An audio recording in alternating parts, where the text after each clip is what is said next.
уважаемые ученики, наши дорогие зрители! Сегодня, 20 января, в школе проходит инаугурация президента школы. Выборы проходили в онлайн-режиме в телеграм-канале школы, и по их результатам победил ученик 10 класса Муратбеков Марлен. И сегодня мы в актовом зале смотрим инаугурацию.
Саламатсызбы, Muratbek Akmanlian Muratbekovич. Биринчиден сизди мектеп президенти болушуңуз менен чын жүрөктөн куттуктап кетүүгө.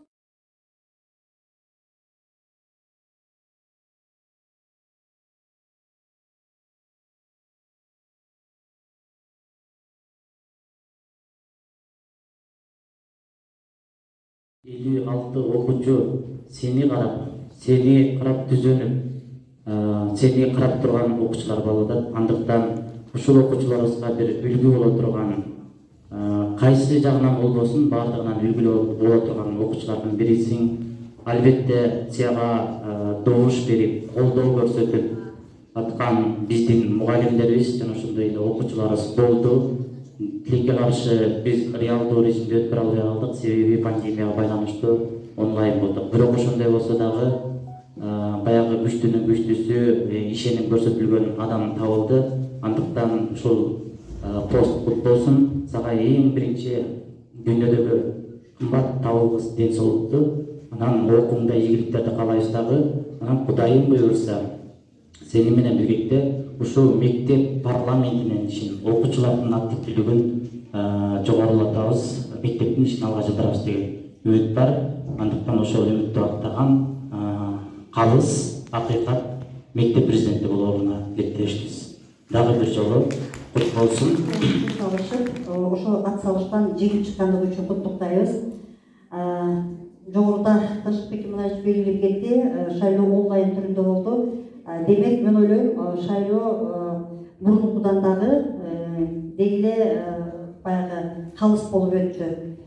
Ар ким үйүндө отуруп туруп добуш берди. Ошондуктан көп окуучулар, көп мугалимдер дейбизби, ошо Марленге ишеним көрсөттү. Жөн окуучу утуп алдыга чыга бербейт болуш керек. Бир кандайдыр бир касиеттер, бир сапаттары Марленде элдерди ынандыра алды. Андыктан Марлен ошол ишеничти акташ керек, актайт деп ишене алабыз сага. Мына бүгүнкү кече сенин урматыңа, жалгыз гана сенин урматыңа арналып атат. Анан андыктан эгер мурун көбүрөөк убакытты башка нерсеге алаксаң, эми сенин астыңда эки гана нерсе бар. Бул окуу биринчиден, анан экинчи ушу мектепке коомдук иш жагынан пайда келтирүү. Дагы Марлендин айтып атам, өзүнө дагы бир жолдуу бала экен, ул экен дегендей, Кошкор жергесинде Кошкордо төбөсү көрүнгөн Мирбек Асанбай уулу деген жаштар бар. Жаштардын төрагасы болуп жүрөт, мыкты иштерди алып жүрөт. Ошол дагы биздин мектепке келип иштеп, ошо мектеп парламенттин жаңыча нукка буруп жаңылыктарды киргизген да, Кудай буйрса, аябай көп кызыктуу нерселерди алып келген да. Андыктан Марлен бул жагынан камчы салдырбай мыкты иш алып кетет деп ишенебиз. Ошондой эле Марлен менен биrdikte 6 окуучу ат салышкан эле. Ошол окуучуларга дагы чоң ыраазычылык билдиребиз. Ушундай балдарды тарбиялап өстүргөн ата-энелерге таазим этип ырас айтабыз. Ал окуучулар дагы да болсо мектепке көп пайданы алып келет деп ишенебиз. Анан албетте Марлен сени ушундай дүйнөгө жаратып мыкты тарбия эткен сенин ата-энеңе чоң ыраазы айтабыз, чоң ыраазы таазим айтабыз. Көз тийбесин, сөз тийбесин. Мектепти бүткөндөн кийин дагы ошо сенин туугандарың апаң барып сыймыктанып турган жыйналыштарга катышкандай болсун. Ошондой эле урматтуу окуучулар, бүгүн силер чакыруу бириктер менен келдиңер. Демек, ар мектептин активдүү башчысы, старостасы, ошо класстын президенттери келдиңер.